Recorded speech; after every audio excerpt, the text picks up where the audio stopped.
Apple will stop selling its new Watch Series 9 and Watch Ultra 2 on its website after 3 p.m. Eastern Time today. The watches will also be removed from physical Apple locations on December 24th. The tech giant complying with a ruling in an intellectual property dispute with medical device maker Masimo over its blood oxygen feature. So, how will this move impact Apple? We've got Angelo Zino, who is the CFRA Research Senior Equity Analyst, with us on this. Angelo, great to see you. What is the net impact from your perspective?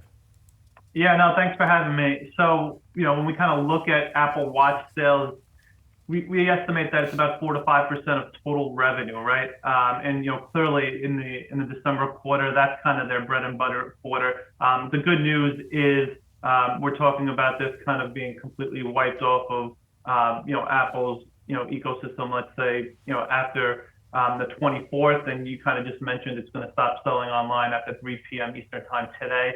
But as you kind of look forward here, right, going into the March quarter, our view is you're probably looking at about a potential worst case scenario of about 2% negative impact to revenue. Now, you've got to also take into account the iPhone SE will continue to be sold. Not to mention, when you start thinking about it from an international perspective, that will be unaffected in terms of Apple Watch sales.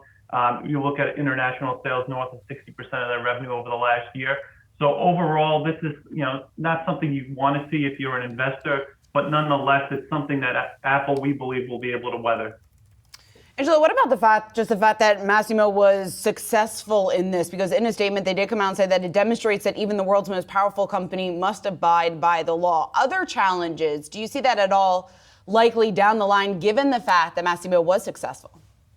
Yeah, no, I think that's a great point. And, when we think about it, Apple has to tread very carefully here, right? I mean, they can technically just kind of go out and try to make an all-out acquisition of Masimo or, find some other, way to kind of settle on all this. But you don't want it to kind of open up an entire can of worms here in the future, right? So in the meantime, when you kind of think about it here, Apple really needs to tread carefully, look for a way to kind of, whether it be through legal matters or some sort of technical update, if possible, to try to kind of get around this. But I think that's an absolutely important point to kind of make out there, given the fact that this could, potentially cause others to potentially look at Apple in the future.